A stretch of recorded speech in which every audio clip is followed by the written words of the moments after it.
Piggy Intercity released around a month ago, and for a game that has been waited for almost 5 years, it isn't really doing that well as the community thought it would.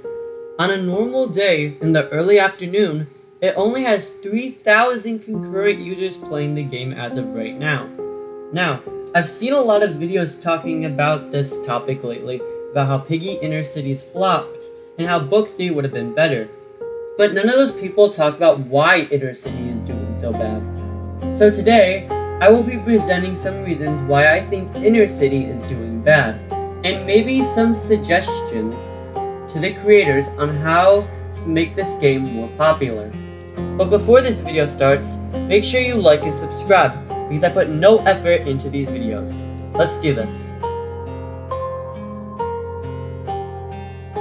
The first problem with the game is the brand new genre. In the original Piggy game that we all love and know, our mission is to escape from Piggy, uncover the truth, and discover the story by beating chapters and doing some small quests. But in Piggy Intercity, it's the complete opposite. The main point of Intercity is to fight the infected. But players aren't used to the new mechanic added into the game where you have to fight the infected. Also, since we're comparing genres, I personally believe, and most of you guys do too, Piggy was a little more simpler to understand. While Piggy Intercity has all these locations that you need to find for yourself, it doesn't have the same mechanic as the original game had. Now, there isn't much I can recommend for fighting the infected, except getting a decent weapon that you can use. But for the locations, there's a game pass you can buy for 200 Robux that shows you every location that you haven't figured out yet. But for a lot of players, they don't have that money to spend, making it really hard to find all these locations. The next problem I want to present is when the game drops. For example, in 2020, we had the pandemic, causing everyone to stay inside with nothing to do.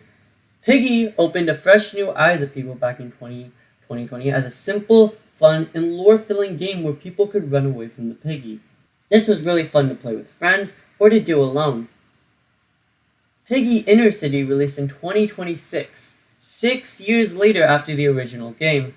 And now a lot of the fan base from 2020 is adults now, and they moved on to how other things in life that are pulling them ahead from this Peppa Pig styled horror game. And it's crazy to think that some people still base this game off Peppa Pig 6 years later. The thing I am trying to impose here is that most of the original fans from Piggy have now moved on. Not a lot of them are from 2020 here still playing this game. Now there's no real solution to fix this, duh. But this is just to prove how far we've come in 6 years. A question a lot of you guys are still wondering is, will Piggy Intercity ever see the same hype or potential as the original game? Now I hate to be the one to burst your bubble, but unfortunately looking at the concurrent player count, especially when on release, I don't think we'll be seeing that number ever happen again. With that being said, Piggy Intercity does have a lot of potential, and I would love to see what the future of this game holds. Thank you guys for watching. Have a great day. Have a great night. Piggy God, out.